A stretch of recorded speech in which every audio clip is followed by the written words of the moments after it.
Hi, good afternoon. Thank you very much for joining us today on launching your VISTA service.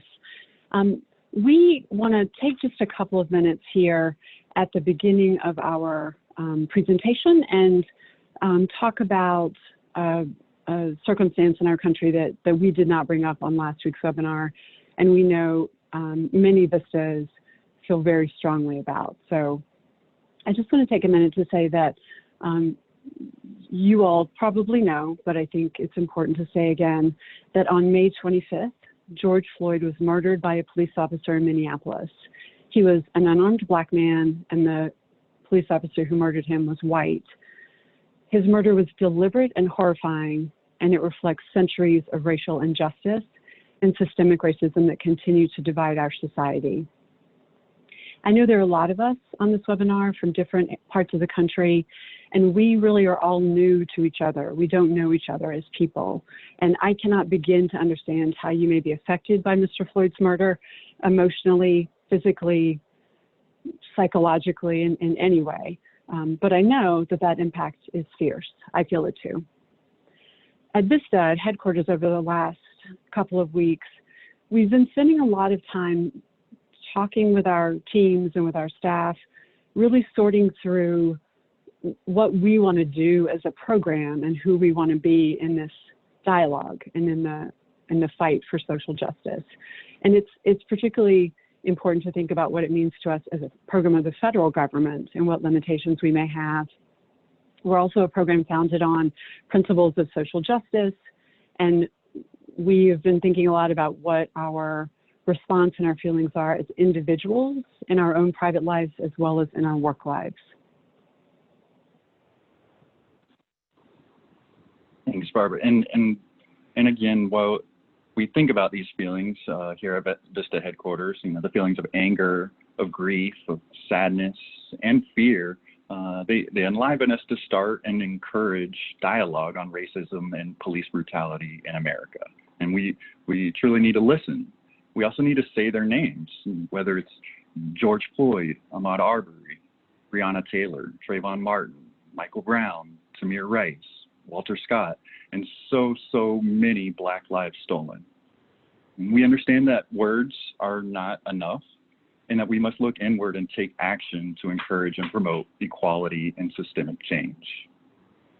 And we know that you have chosen to be a part of the national service community for a reason. The work that you do is centered on bringing people together in common purpose to help make lives better and fairer and to increase opportunities in oppressed communities.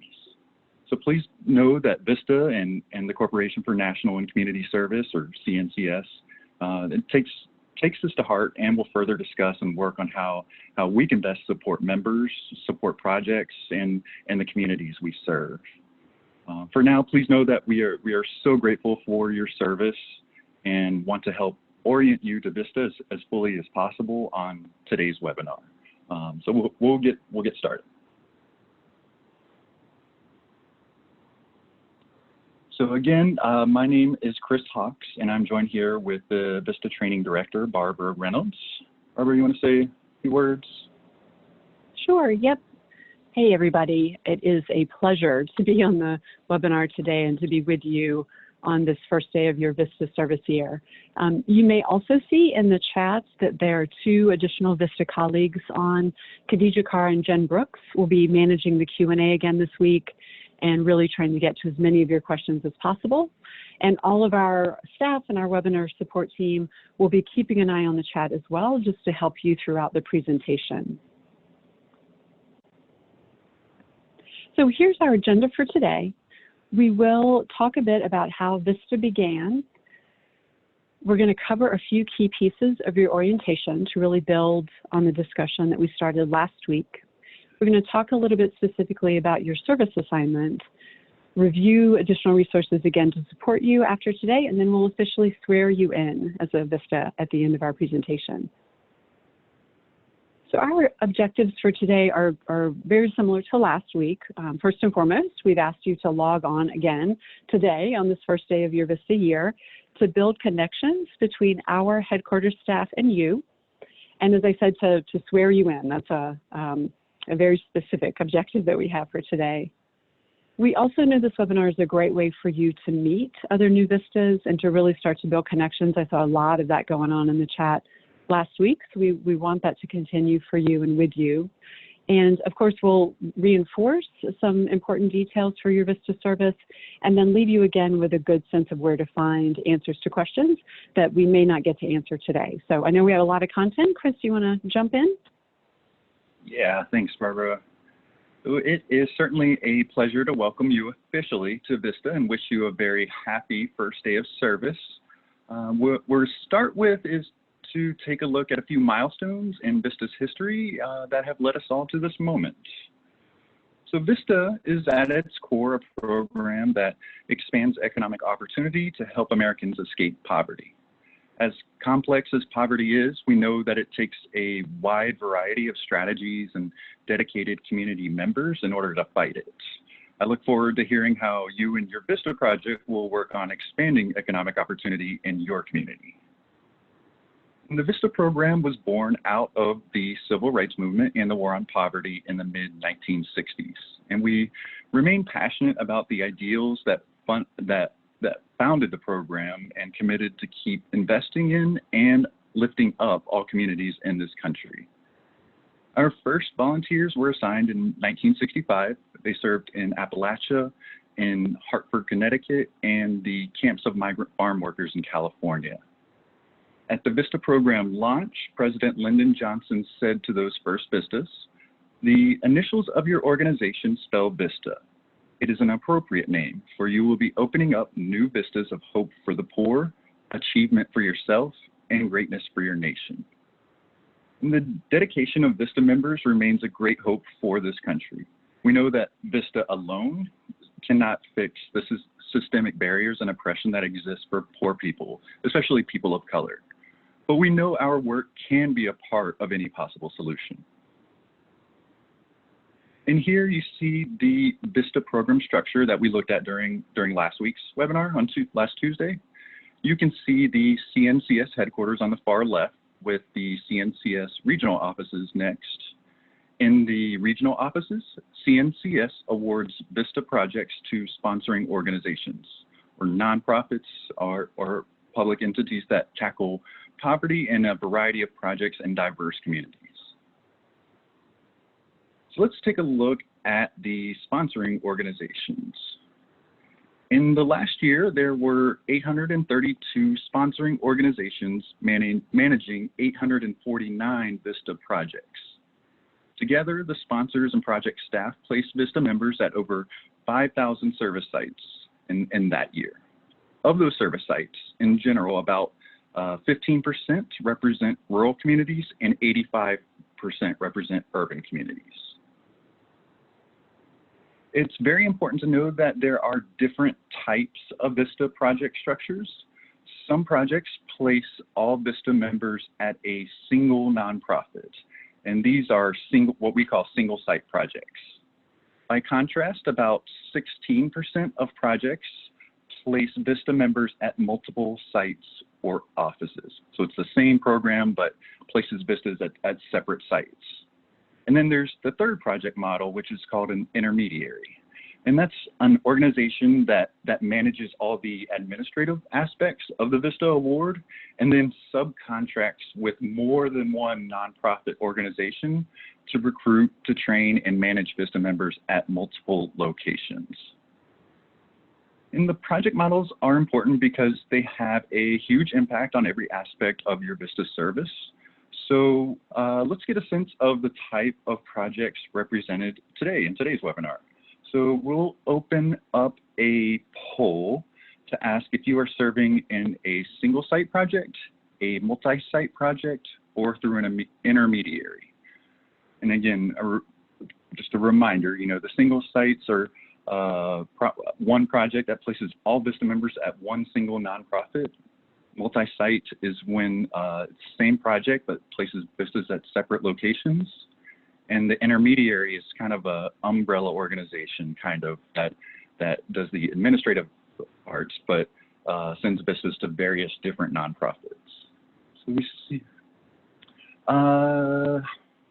not seeing the poll come up, but I am seeing, yeah, it looks like this is the poll. Sorry. Yeah, we could see everyone relocating again. But we do appreciate everyone in the chat. Yeah, there's a good mix in the chat, Chris. The types of projects, lots of intermediaries, multi and single sites. Good. Okay. And haven't seen too many, just from what I'm seeing, I haven't seen too many not sures, but that does kind of come up a lot where I'm not sure. And that's okay. You may not know the answer to that question if that happens to be, if you aren't sure. And if not, we recommend adding it to the list of questions for your supervisor this week and make sure you are completely aware of your project design, the staffing structure, and the organizational requirements. Oh, here it comes up. We can see the poll coming now. Thanks, Steve.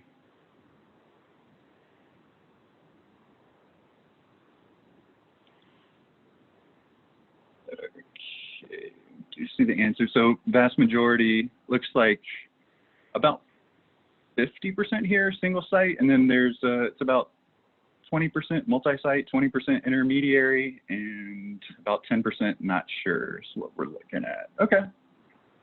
We appreciate you sharing that. Pass it on to Barbara.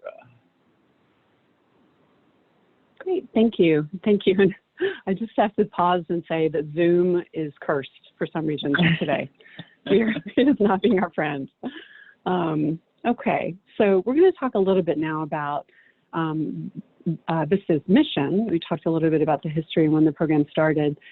So as you know, the VISTA program mission is to strengthen organizations that alleviate poverty by mobilizing volunteers and other resources. To support this mission, there are 4 key program principles that we know apply to all VISTA service.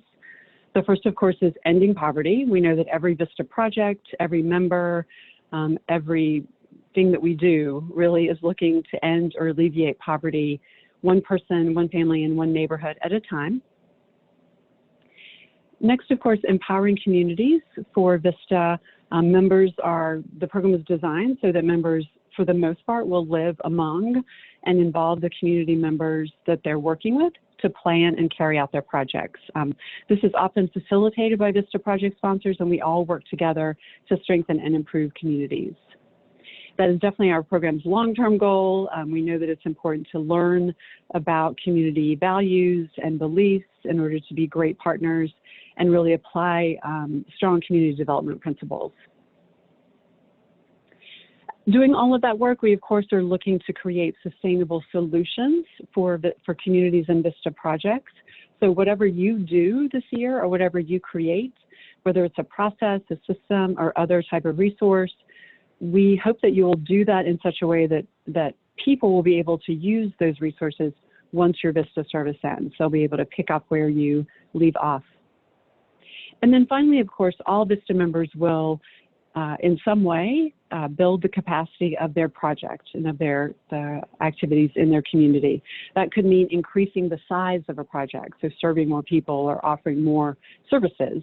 Could mean making the program more efficient or improving the impact of the program on the community. So those ways, the size or the number of services and the efficiency, those are ways that we define capacity, and it's really how VISTA in our program think about evaluating the success of our projects and VISTA members. So I want to take a few minutes again to hear from you in the chat. And this is, this question is, these two questions are a lot heavier than are you relocating or not. So we're going to take just a couple minutes. But thinking about these 4 principles, I just want to ask, does any one of them resonate more with you than the others? Is there something that really sticks out to you right now or something that stuck out to you when you were thinking about applying and when you applied to be a VISTA? And if so, if there is one principle that sticks out, why is that? What's your connection to it? It could be for you ending poverty, which is definitely the principle that sticks out to me. I know a lot of folks said that was one of your goals this year in service. Maybe empowering community is a passion of yours. You like to work with communities up close, work with a lot of stakeholders to help identify needs and then put those needs into action. Sustainability could also be something that drew you to being a VISTA. You may have an eye for processes and developing them in such a way that they can be used once your VISTA service year ends. And then also perhaps capacity building is at the heart of who you are and what you do. I know for me, capacity building is a close second after ending poverty. Maybe you're a person who likes to see a project and then look at ways to improve it and engage more people to expand in the community. So I know there were a number of comments getting posted in the chat. The chat is scrolling along quickly, so you may not have a chance to read everyone's kind of immediately. But please, if you do have something to comment on that, please put that in the chat, and definitely take a moment to look at what your colleagues are saying as well. It looks like, at least from my eyes, Chris, I'm catching a kind of a sprinkling across all of the principles. Definitely saw sustainability and capacity building. Anything else that's sticking out for you? No, I agree. It's a good mix, and I love the conviction of the responses. How you could kind of tell how much everyone really wants to make this an important part of their VISTA service, which is so encouraging. I would say if I had to choose, I saw more empowering communities than most, but it's a good sprinkle. Yeah, I think it's in light of George Floyd's murder, like, to me, this question is even more deeply resonating. I think it's just a really big question.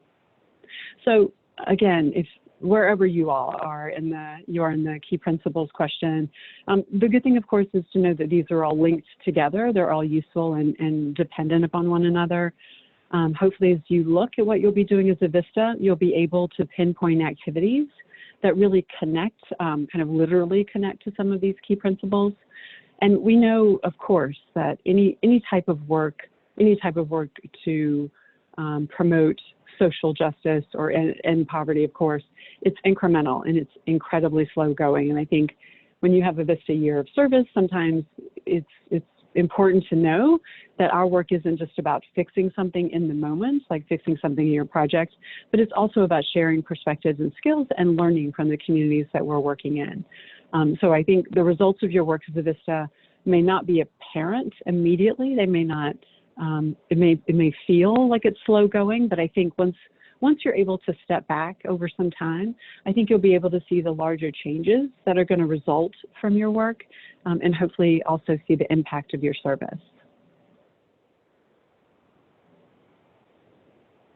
So one thing that we know that's also really important for new VISTA members here at the beginning of your service and really throughout your year is the ability to understand and articulate what capacity building is. So we're going to focus on that for just a minute. Capacity building can be a hard concept to define and describe to others. And so again, we just want to focus on this for a few minutes to make sure we all share a common understanding of this key principle. So in the VISTA mission and program tutorial you've completed, you learned that VISTA service should focus on building the capacity of your organization, again, one of the key principles, and not really focusing on performing direct service for most of your service hours, right? And this is a pretty unique, it is a unique aspect of the VISTA program that sets us apart from other AmeriCorps programs like NCCC or AmeriCorps national programs or state programs. And just as you can see on the slide here quickly, capacity building is helping organizations do more and do better. And direct service is, of course, about providing tangible help directly to beneficiaries or directly to people that need it. So we're just going to take a few minutes to quickly run through some examples here and try to explore a little bit of the differences between capacity building and direct service. To do this, Chris and I are going to ping pong some examples back and forth, and we're going to ask you to weigh in. When you see the scenario on the screen and you interpret that, do you think it's a capacity building activity or a direct service activity? And so in the chat, please just write one or the other, capacity building or direct service. You can also just do CD or DS. And if you could, please make sure that you're selecting to all panelists and attendees in the chat. That way everyone gets to see what folks are contributing to this. All right, so first up, we're going to look at the first activity. What is that, Chris? Okay, first up, recruiting volunteers to build houses. So as Barbara mentioned, just indicate in the chat if you think it's capacity building or direct service. A CB or DS is fine. You can see the answers coming in. Just give it a couple seconds, make sure everyone gets a chance to evaluate and type their response. I would say it's looking majority capacity building as the responses, with a few direct service thrown in here and there. Give it another couple seconds. Okay. And thank you. And the correct response is capacity building. So most of you got that correct. And that's because in this scenario, you are not directly building the house. You are developing capacity by recruiting volunteers who will then be able to do the construction work, as well as engage with the organization in a number of other ways. All right, so here's our next example, delivering meals to senior citizens or to people with disabilities in their home. Is this capacity building or direct service? All right, you were typing away fast before I even stopped with the examples. So lots of direct services in there. Yep, I see yep, direct service. I think at one point I saw a DDD SSS, which is pretty nice. Thank you. All right, so let's take a look and see what the answer is. Of course, you are correct. Delivering meals to seniors is providing a direct service to those individuals, and it is the kind of contrast to the VISTA's role in this type of program. A VISTA could work in a meal delivery program. They could certainly have a capacity building role. They could, for instance, be looking at ways and working on ways to improve the meal delivery program. VISTAs could be writing policies and procedures, recruiting, designing a volunteer plan, and recruiting volunteers to deliver these meals. There's all kinds of ways this could be in this action. But in terms of the direct delivery, you guys are correct. It's direct service. Okay, how about teaching a financial literacy course to low-income individuals? Is that capacity building or direct service? Give it some seconds to get all the responses in. Looks like a overwhelming DS at the start. But yeah, a few capacity buildings in there. So give it another couple seconds and we'll go to the answer. And the correct response here is direct service. And this is because in this example, it involves hands-on educating individuals. In contrast, some capacity building activities that a VISTA would do in a scenario like this would include things like developing the curriculum for the financial literacy course, or connecting with other organizations who can refer clients to take the course, or possibly identifying financial literacy experts to advise the curriculum development. But in this particular example, it was direct service. All right, so here's our last example, and that is VISTA service of organizing a fundraiser. What do you think there? Yep, lots of capacity buildings going up in the chat. I can see it rolling. That is super helpful. Thank you guys. I see a lot of people selecting to all panelists and attendees for your comments. Thank you for doing that. I think that's really helpful. Okay, well let's move on to the answer. And of course, organizing a fundraiser is a capacity building activity because the task of raising money or raising in-kind resources is by its nature capacity building, right? The resources raised will really help build the organizations, help make them sound and able to keep doing the great work that they're doing in their community. So I want to thank you all for your responses on those scenarios. I hope this quick exercise provided a clear distinction between capacity building and direct service. And I know as VISTAs, you will often have to describe capacity building and what it means in your role, And in some cases, you may have to differentiate in your particular project between what is capacity building and what is direct service. So we want to just really make sure you're good to go on that. Thank you. Great. And looking back at the agenda, so far we've reviewed some of the really important aspects of the VISTA program to help you build out your understanding and ability to answer the what is VISTA question. And next up, we'll quickly review several key tasks to complete during your VISTA member orientation. So on this slide, here's another look at the structure of your VISTA member orientation, or VMO, another acronym, VMO. As we discussed last week, there are 3 phases, and whether you're physically on site or teleserving, the structure is really the same. And as a reminder, this structure is also reflected in the VISTA member orientation checklist that you received via email. It was in the helpful links of the email. And you can also find a link to the checklist in the chat now. You can also find that checklist on the VISTA campus under the Starting VISTA page as well. All right, so now I get to talk about homework. Yikes. So here's one really big to-do item on your orientation checklist. I know Chris and I mentioned last week that you're required to undergo a background check to serve as a VISTA, and that check is conducted by our headquarters, so by VISTA HQ. You are invited to participate in an online name-based criminal history check within the next 5 business days. This week, you'll receive an email from VISTA Fingerprint at cns.gov that tells you exactly how to do that and then how to complete the steps to complete your online check. You still have 30 days to get this done, to complete your online check. And just a reminder here again, because this is such a critical task and the information will be given to you via email. If you haven't already, please double check your email address in the My AmeriCorps portal just to make sure that you're in good standing there.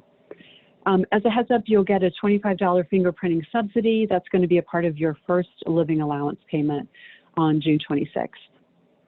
And then, as I said, you've got 30 days to complete your online criminal history check. I really encourage you, if you can, to just jump right in and get it done as soon as possible.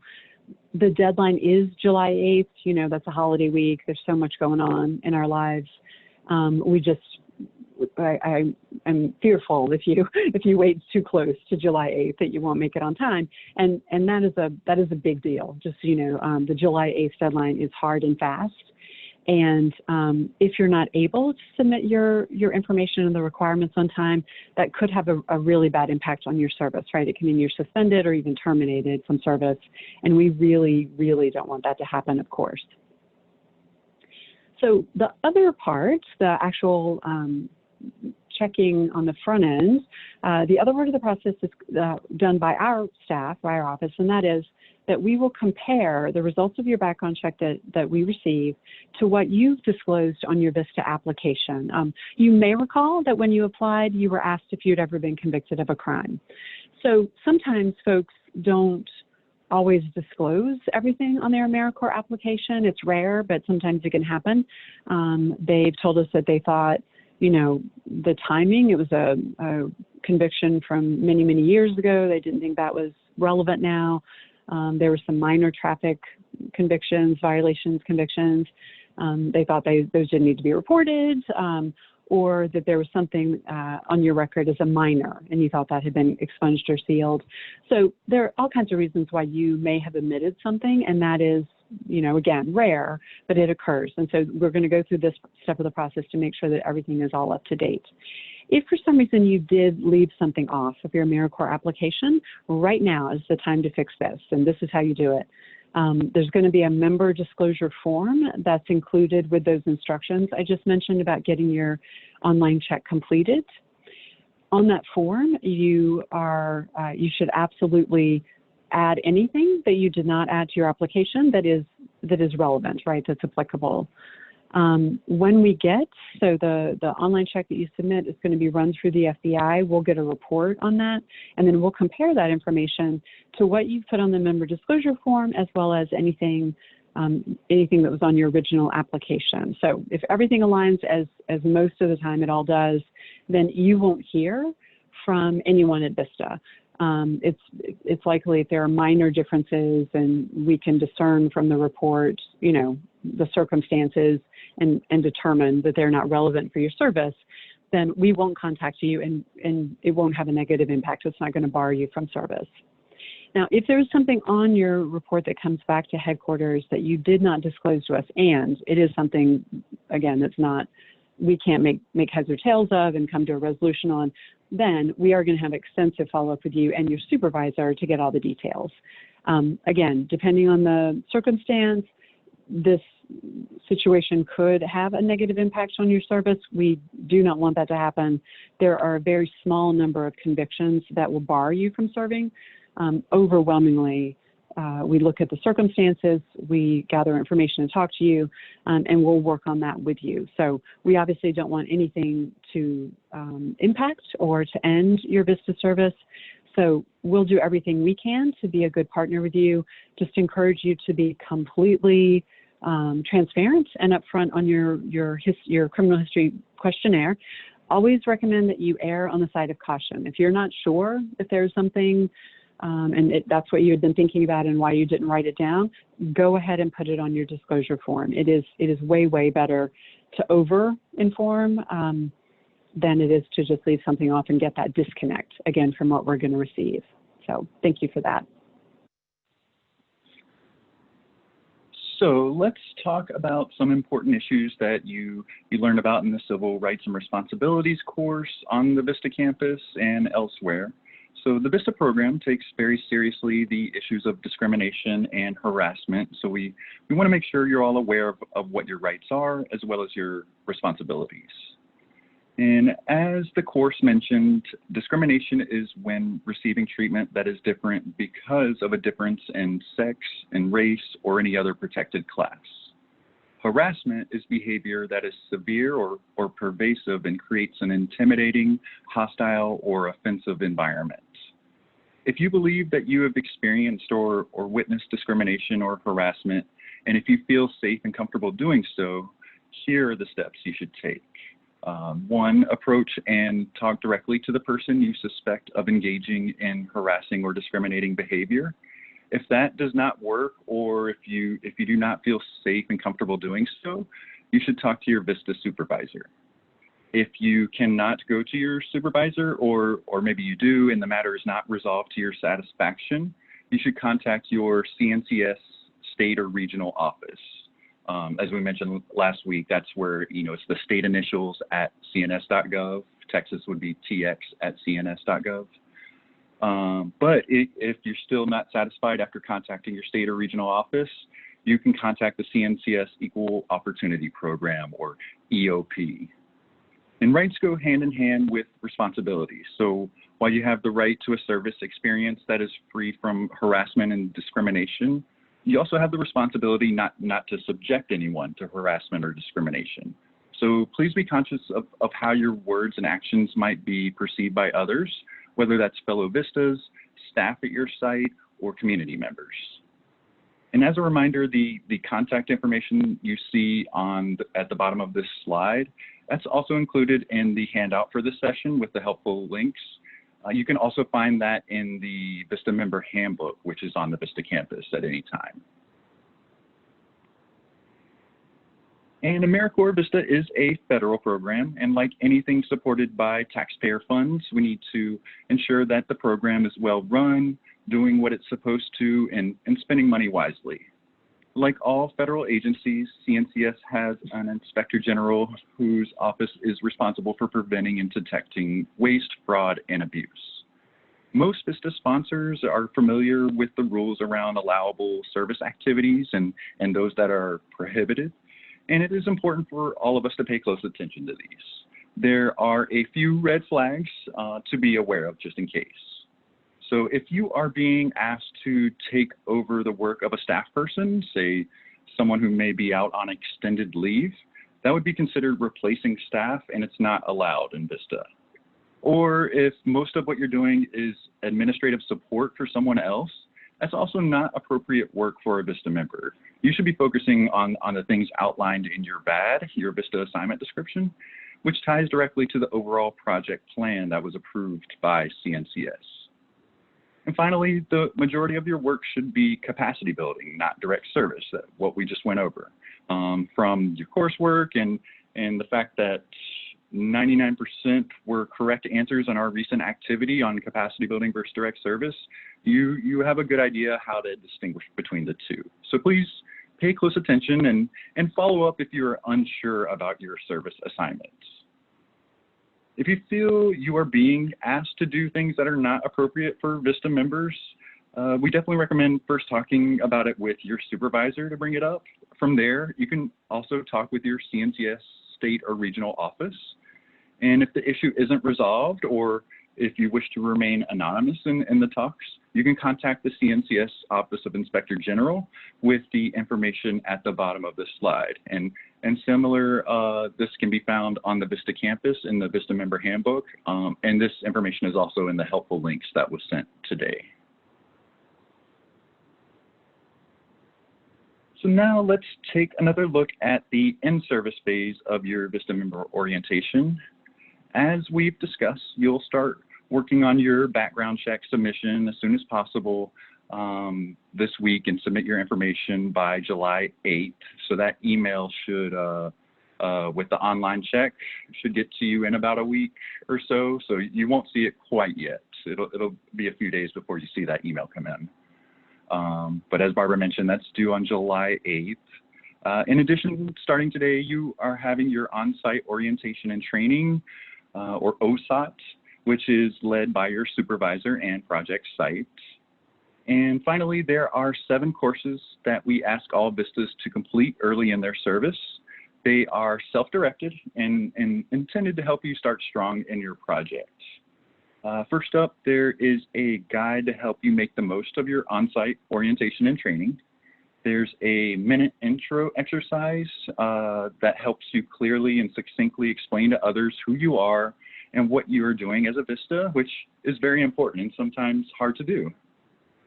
The resource on theories of change looks at various ideas about what causes poverty and theories on how to reduce or eliminate it. There's also a great video explaining how poverty is measured in the United States. There's a worksheet to help you unpack your VAD, your VISTA Assignment Description, and use it as the foundation for your work plan for the year. Also includes a tutorial on how to understand the community you are serving by looking at demographic data and research. And finally, there's a powerful video that shares 13 lessons about poverty that came out of the VISTA program. The worksheets and resources really dovetail nicely with your on-site orientation and training, and they can provide structure for the first few meetings with your supervisor.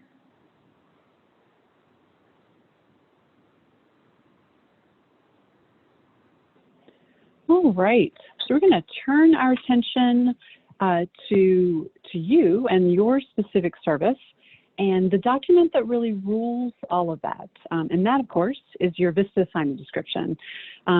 You know that your VISTA Assignment Description, or VAD, was created at some point by your VISTA project. You may have received it already before you started today as part of your interview process. Your supervisor may have presented it to you today, or you may have accessed it in the MyAmeriCorps portal. But hopefully, at this moment, you do have your hands physically or in the internet. You've got your VAD close at hand. And good to know that any VISTA assignment description, all of them have 3 elements. There's a project goal, objectives, and then member activities. So the goal that you see in your VAD is related to and should be identical to the overall goal of your VISTA project. The objectives describe what you will achieve by the end of your service year as part of your service at your project. And they're meant to be a bridge between that overarching goal and then your specific activities. And then finally, my favorite section, of course, is the member activities, where you can see really specifically what it is that you'll be doing this year. Those activities, all of those activities should add up to the objectives that are listed in your VAD, and all of that should add up to that overarching goal. So because the VISTA assignment description is the starting point for you to get oriented to your service and also begin to develop your work plan for the year, I really want to encourage you to focus on it with your supervisor right away if you haven't already. And definitely hold onto your VAD and keep it in mind as you move through the rest of your orientation and really throughout your year of service. It's not at all uncommon that adjustments will need to be made to VADs at some point during the year to reflect new activities or changes that occur. And this, of course, is especially true given the current situation with the coronavirus and how it's impacting so many parts of our lives and so much of our work. So as we noted before, there is a VAD worksheet that's posted on the VISTA campus. It is, I think, a nice framework, kind of a nice slow warm-up to get into your VAD with your supervisor and really use that to discuss your tasks step by step. Okay, and we have a chat question. We'd like to hear from you again. So based on what you know about your VAD, about your VISTA assignment description, what will you be doing as a VISTA? What steps or tasks or activities will you be doing to help eradicate poverty and build capacity in your community and in your organization? And this can be a couple of words or a brief sentence if you like. It doesn't have to be so detailed. But we also want to remind you as well to please send to all panelists and attendees. While these responses are some of my favorite parts to see what everyone is doing out in your projects and your communities, we also want to make sure you see the response from your colleagues and peers to what everyone else will be doing as well. So it's important to see. So yeah, all panelists and attendees if possible. And we'll let the answers come in. Sometimes it takes a minute to think on this as well, I know. But please keep those answers coming. Yeah, Chris, there were some comments about helping students perform and learn better, definitely either at the middle school or the high school level, I think. Saw some fundraising, some volunteer management and recruitment activities earlier. Yeah, and things are changing so much with students and online learning. There's going to be so much help needed there. Great to see. More coming in on program design and implementation on opioid. Yeah, there are several projects assisting with the opioid addiction. Yep. Curriculum development I'm seeing. Yes, please keep these coming in. We encourage you to read through these to see what everyone else is doing out in your communities. It's really is remarkable to see the wide variety of responses when we ask this chat question and really how much you'll be doing. It's an exciting point where you get to see what will be done in the next 365 days. So as these responses come in, wonderful things mentioned, and we want to take this discussion a bit further. So let's talk about what happens as a result of your service. So after that year. So what if you plan a community meeting? If you bring people together around a common issue, what is the impact of that activity in your community? Yeah, similarly, what if you write grants for funding? How will writing a grant actually make a difference in your community? Or what if you recruit volunteers for your project? Maybe that's the main activity in your project. So why specifically will it be important to have other people help with your project?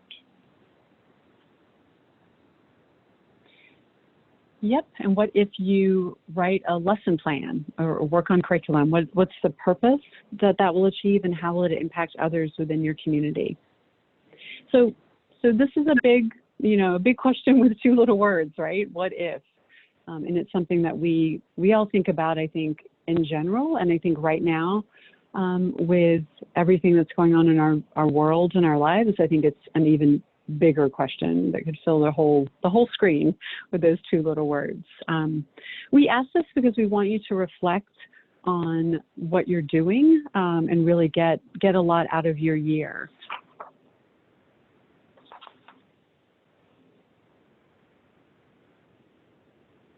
So we have another chat question for you.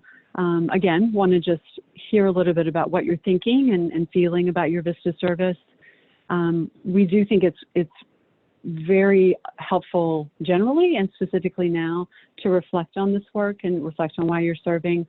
And we think it helps you stay focused and stay connected to your community and to your service throughout your year. So think about the what if, right? If you succeed, when you succeed as a VISTA member, what will it mean and what will happen in your community? What will be the end result? Not so much the specific activities, right? What will you do or what will you achieve?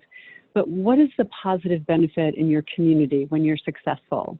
And I see a lot of folks are chatting in, and I think that's fantastic. Please keep doing that, because we want you to think about both of these questions. The what happens, what's the good of my activities, and then really what does this mean broadly for your community? I think these are really important questions. We know what you're writing here, even in this quick way. Just taking a look at your comments, I hope you see how inspiring it is, and I hope it's helpful for you to see comments from your colleagues from all over the country as well.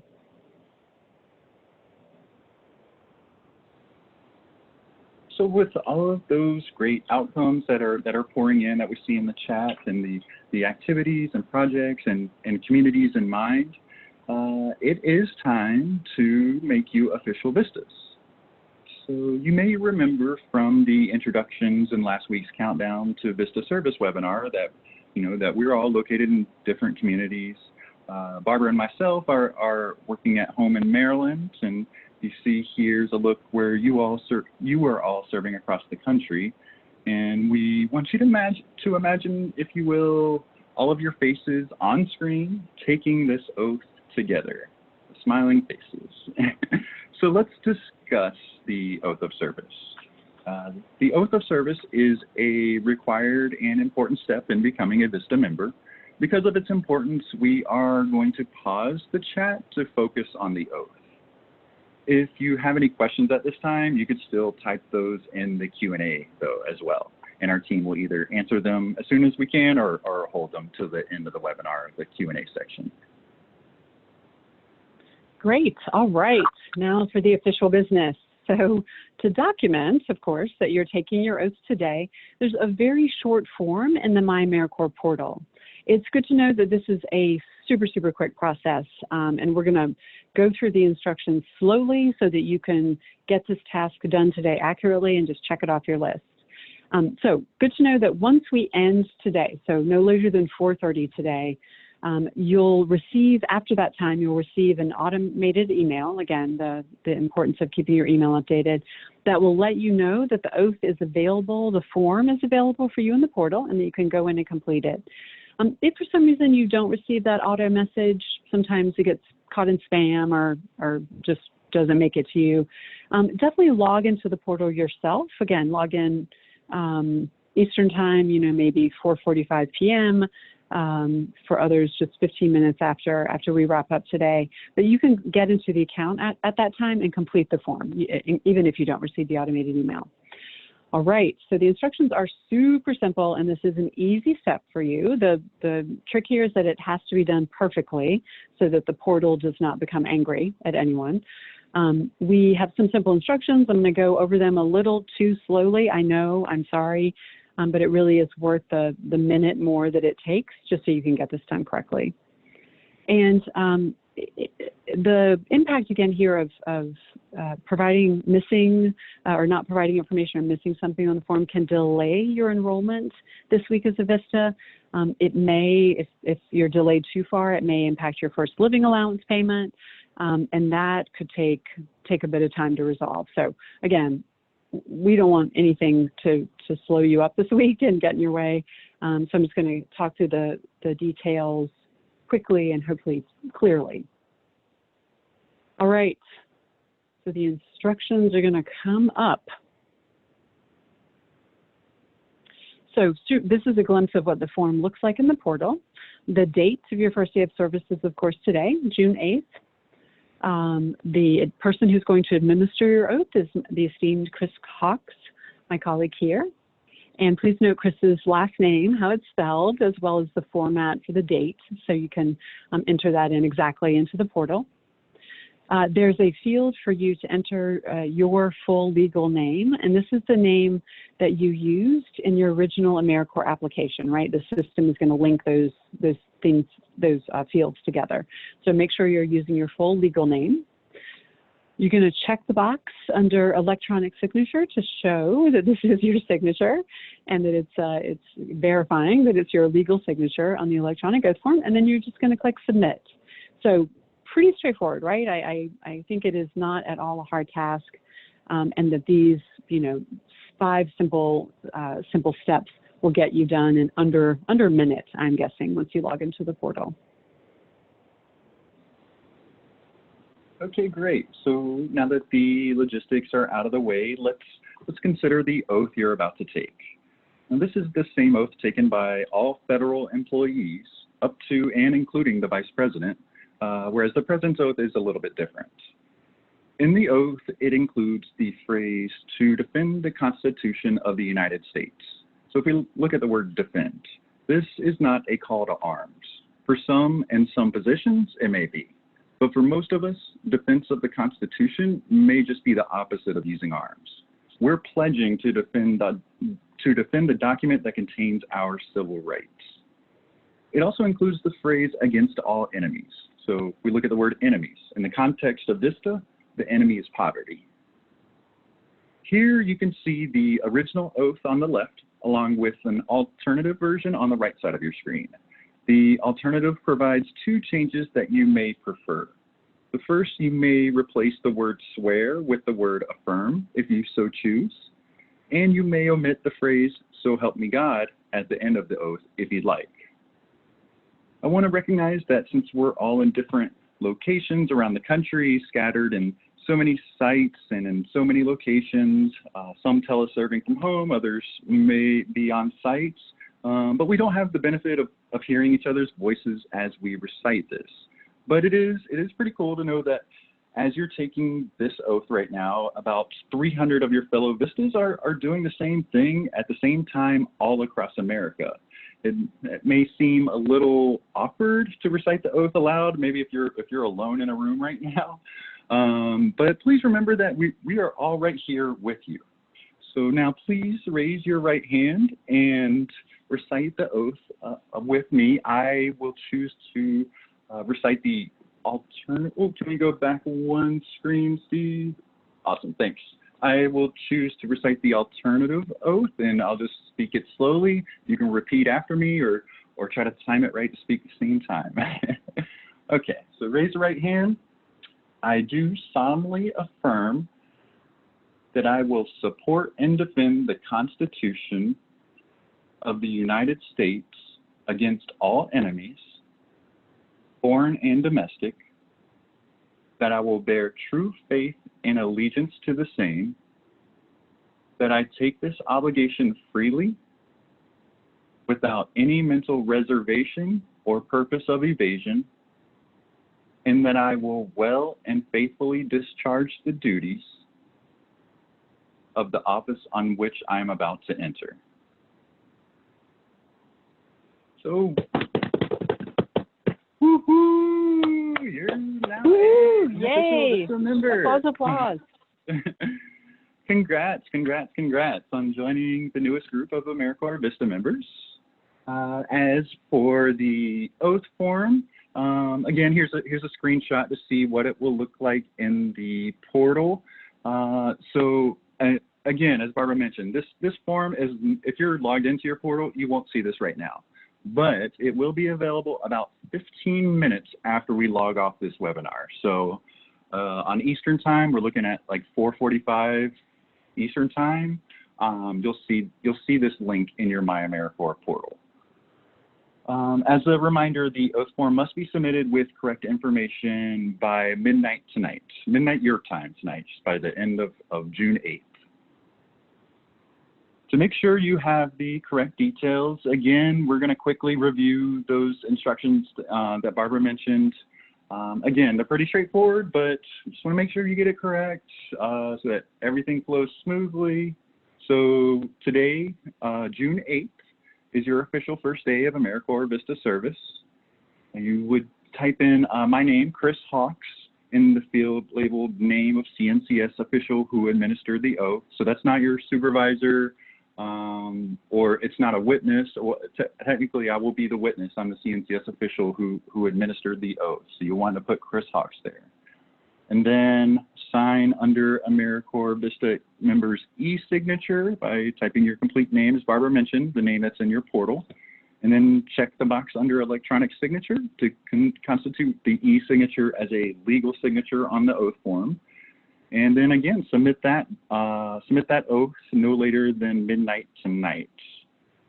So one other note, please note that you will not get a response confirming submission of the oath form, but you will be able to see the submitted oath in your My AmeriCorps account. So once you submit it, you'll still have that link there. You'll be able to see that it's submitted. It'll have a date stamp there, but you're not going to get an email that confirms it. Now, on the other hand, the VISTA Member Support Unit will contact you if they don't have a record of receipts, if you haven't submitted your oath, or if maybe a correction is needed. So basically, no news is good news there. If you hear from the BMSU, you'll have to submit it or resubmit it. But if you don't hear from them, all is good. Awesome. Well, hello, brand spanking new VISTAs. It is great to be with you. Now that Chris has officially sworn you in, we just have a few final agenda items to cover before we say farewell to you today.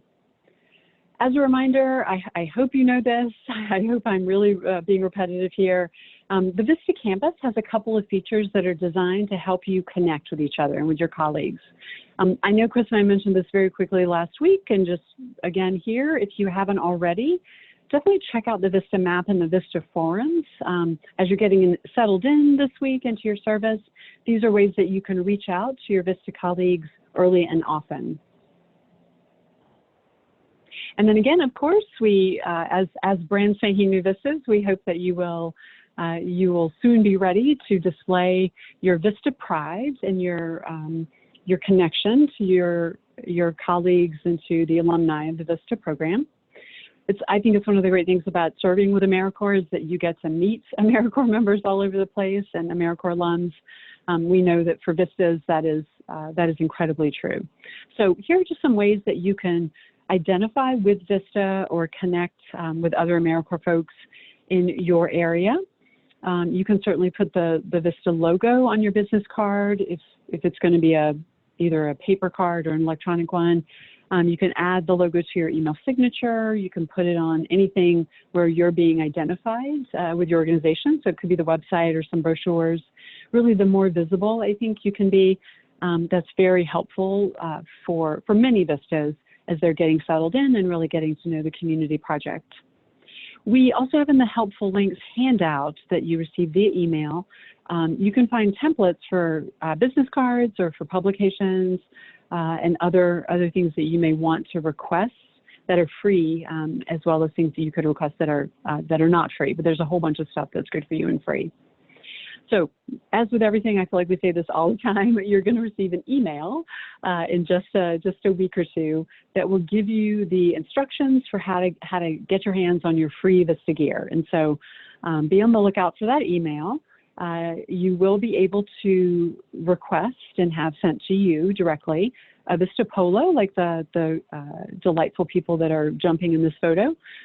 You'll also have access to a lapel pen that you can wear anytime, a tote bag you can carry anytime, a VISTA t-shirt, a water bottle, and a journal that I think are lifesavers for any VISTA throughout your year of service. So again, you'll get those ordering instructions by email soon, and they'll be sent to you via that same email address from the portal. So lastly, as you are getting settled and as hopefully we are all able to be out in the world and being with each other and serving, I hope that you are able to take some great photos if it's appropriate for your project and for your site.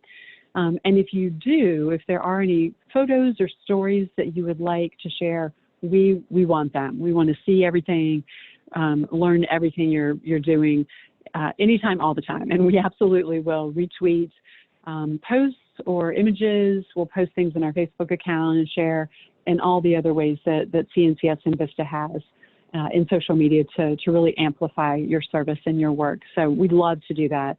And we are happy at any time to share your stories. So thank you for that. Okay, and here's another look at that resource list that you received last week, and that's also available on the Starting VISTA page of the VISTA campus. So whether it's questions about sick leave or healthcare benefits, pay schedule, or policy, this list really points you in the right direction. I highly recommend it. Just saving a copy or just maybe bookmarking the PDF from the VISTA campus, from the Starting VISTA page, because if you have any sort of questions on benefits, this is a really good resource of who to contact. You can, it gives direct numbers to the benefits administrator, like IMG for health, or Gap Solutions for childcare, for instance, and highly recommend it. So just want a reminder on that. And then looking a little further ahead as you settle into your VISTA year, please be on the lookout for networks of current AmeriCorps members and alumni in your area. They may be organized by AmeriCorps programs or state commissions, and you can find contacts at AmeriCorpsAlums.org. Along with building your AmeriCorps network, there will also be a number of training opportunities this year to help you continue to develop professionally. Our VISTA training unit staff deliver a series of monthly webinars for VISTA members, as well as for VISTA leaders and project supervisors and new sponsor staff. In addition to their approved project applications, some sponsors may also receive funds from VISTA to host local in-service trainings for their VISTA members, and sometimes for members from other projects, maybe in the same city or state or same geographical area. Your supervisor will let you know if there are any trainings that apply to you and your project, and if that's available. And next, I also want to point out some resources that may help you if you are teleserving full-time at the start of your service. On the VISTA campus, you can find a list of guides, videos, blogs, and articles that may be useful for you, especially if you are not accustomed to teleworking or teleserving full-time on a full-time status. We also have a recorded webinar on demand that includes tips and tricks to telework successfully. You can find that on the member webinars page on the VISTA campus. The links to those pages on the campus are being posted to the chat shortly. We'll get that in the chat right now. It's also in that helpful links document that was sent earlier this morning as well. Okay, so please take a few moments to give us feedback on this webinar. Again, we are constantly reviewing the content and really trying to make it better for new VISTAs. So we want to know how can we improve the presentation for future members, and what worked, what didn't work. We really take your feedback and try to apply that to the next webinar. So again, please take a few moments to complete the survey. We really appreciate it. And while you are completing that, we will take a few moments to go over the answers to some of your questions. We'll take a look at the Q&A section. So bring it up. Yeah, hey Chris, I skimmed it for a couple of things that I think we can start with. Okay. If that's all right. Yeah, there were a couple of questions, and I know this comes up all the time, about how VISTA members log and track their service hours. Can you just remind folks again about how that works? Yeah, and I'm glad you brought that up, because that is a common question, especially on this webinar. We get that question a lot because you're starting your service. You want to know how to make sure that's tracked. So your hours are tracked at the project level. So that's something you will want to set up with one of your meetings with your supervisor this week to ask that question. So whether it's a software they use, whether they'll track it for you to note the hours worked, it can vary from project to project. We at VISTA headquarters, we don't necessarily track your hours.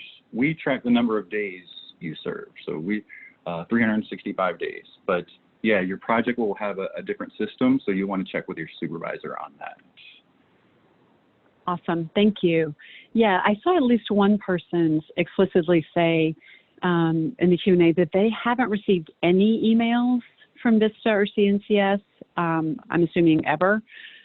Do you know, is there anything in particular that anyone in that situation can do to verify their email is correct or to kind of figure out what's going on there? Yeah, so sometimes that, I would say we do hear that from time to time, and a lot of times that means maybe the emails are going to spam, because if anything, we sometimes hear, especially during this pre-service moment, that, hey, I'm getting too many emails. I don't need this reminder. So we've actually tried to scale back, all the reminders, but we still send some here and there. And we know you're getting emails from your project as well. But if you haven't received any from myself, from Chris Hawks, or from the VISTA training units, yeah, like Barbara mentioned, double check that the email address is correct in your My AmeriCorps account. Now, I know I didn't get any returned emails when I sent those out. For example, the reminder this morning with the attachments. So it was at least a correct email address, but maybe there was a typo. So I would check there. If for whatever reason it's going to spam, but you don't see it in your spam filter, you could check your email settings to make sure that email sent from @cns.gov will reach you. Or an alternative would be to either reach out to your supervisor, or you could reach out directly to your CNCS regional office. Again, that was where we mentioned for Texas, it would be tx@cns.gov. Just shoot an email based on the state you're serving in, and mention that, hey, I'm not getting emails. Could you please assist? And we can forward those. Maybe if they're sent on an individual basis, because some of these are sent one after another to a lot of VISTAs, it could be seen as spam. We could resend. Okay, great. Thank you for that. I think connected to the I'm not getting any emails question, there were a bunch of questions about when VISTAs will receive instructions on everything from signing up for the healthcare plan to getting their gear. I know you and I mentioned you'll get an email in a few days, like 400 times. Is there any kind of general reminder you could let folks know, like when will they get the estimated time for getting an email about healthcare, about childcare, anything else that goes out routinely from the member support unit? Yeah. And so for one, you'll get an email, again, 15 minutes after this webinar, you'll get an email about your oath. That's going to be the primary or priority, I guess, right now, to complete that oath. Because once we get the oath and the VMSU reviews all the paperwork, it'll take a few days to get everything processed in the system. And yeah, as Barbara mentioned, it takes about a week. We don't have an exact date for when you'll get your email from our healthcare administrator or from our fingerprint team regarding the criminal history check, or your service letters available in your My AmeriCorps portal, or when you can apply for forbearance in My AmeriCorps if you selected the Education Award. All of these are, we say, about a week. Just unfortunately, that's the processing time. So we're looking at probably late this week, maybe by Friday, or I would say early next week, Monday-ish, at the latest. You'll start seeing all of those come in and be able to access all of those. And Great. Oh, go ahead. No, I was just going to say, and there's really nothing to be done other than reading up on the benefits while they're waiting, right? While they're waiting for the emails to come in. Yeah, no action to take. Yeah, I would just spend this time focusing on the on-site orientation and training, those early service coursework on the VISTA campus that we offer.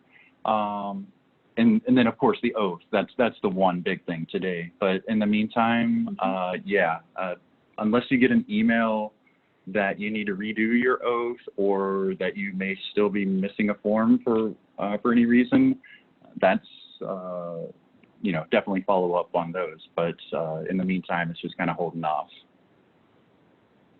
Great. And as I was mentioning that, I did see a question, I think in the middle, it was regarding the criminal history check. And that's because I think on the initial guide to entering VISTA service, we mentioned fingerprint kits, like actual fingerprint kits that you have to go to get your fingerprints. And I know Barbara touched on this as well. But so we'll actually have an online check that you'll be able to do so that you don't have to go out to a physical location to get your fingerprints done. If for any reason you already have, that's great. You can send in your fingerprints. That's great. It could be one or the other. Both will be accepted, but it's especially with coronavirus, but even in normal times, it would just be easier to do the online check, most likely for most situations. So again, you'll get that email in about a week, and it'll include instructions for how to complete the online check. And it's no cost to you other than time. I don't even think it's that long, but you will have to take a few moments to complete that. Awesome. And for information on relocation benefits, I can't remember if we've reminded folks about that today or not. But if VISTAs need information, who would they contact for relocation benefits? Yeah, I don't recall if we did today or not either. But yeah, definitely. If you relocated more than 50 miles from your home of record to your service site, but you haven't heard anything from the VISTA member support unit, you haven't received a confirmation email that you're eligible for relocation benefits, definitely contact the VMSU. You can either do that by email, which is on that resources list, which is vmsu@cns.gov, or you can call the National Service Hotline, and that number is all over nationalservice.gov. It's the main National Service Hotline, and then ask for the VISTA member support unit. That number is 800-942-2677, and they will get you squared away. There's also, questions for those who were confirmed to relocate. Again, there's kind of two aspects of it. There's a one-time settling in allowance. That settling in allowance will come in your first living allowance payment, which again is June 26th will be your first living allowance payment. So that one-time settling in allowance will come in, and then there's also that mileage reimbursement. So that's in the form of a voucher that is posted to your MyAmericorps account, which should be posted soon. I would say by the end of the day, if not tomorrow. And you'll get an email once it's posted to the email address in MyAmericorps. Great. Yeah, thank you so much. Any other questions that popped up in your eyes? I think those are the handful that I saw that seemed really beneficial for everyone. Anything else come up? I think just one more that I saw, and I think they were answered by Khadijah and Jen in the Q&A, but just in case anyone missed it, was with regards to if you are teleserving, you do have to complete that teleservice form. There's a link to that was included in last week's email attachments for the Countdown to VISTA Service webinar. If for whatever reason you can't find that email, or if you didn't receive the email, as some are mentioning they haven't gotten any emails, it's pretty easy to find in the member handbook. I would just recommend going to vistacampus.gov and searching for teleserve, and it's, I believe, if not the first search result, it's the second that shows you the section in the VISTA member handbook, and that has the link to the form. It's a quick form you fill out, and then you send to your supervisor afterwards, just to have that on file for teleserving. Awesome. Thank you. Yeah. Yep. I see Khadijah posted the doc in the chat. Thank you. Thanks, Khadija. Yeah, I think that's it for the Q&A. Great, great. Okay, so we appreciate the questions coming in. I'm sure as I'm talking, it might be another one or two coming, and we'll try to get to those if there's any last-minute questions. But we appreciate it, and we hope today's discussion helped you build some new connections or clarify some of the complexity of starting your VISTA service, and really helped you know where to find information quickly. And of course, we have sworn you in as official VISTA members. So welcome, welcome, welcome to VISTA. And before we depart, and I'm showing a quick lag on my, okay, the lag's catching up. So before we depart, we want to leave you with another quote from President Lyndon Johnson. This was also shared at the launch of the VISTA program. So, on your idealism and on your success rests much of our hope for the final elimination of poverty in our American life. To that, I would add that your service and commitment to community change as a VISTA really gives myself, all of us here at VISTA headquarters, hope that our country can eliminate poverty and as well the injustices that cause and perpetuate it. Thank you all so much for serving as a VISTA and for your participation in this webinar. We wish you all the success in the world this year. Thank you.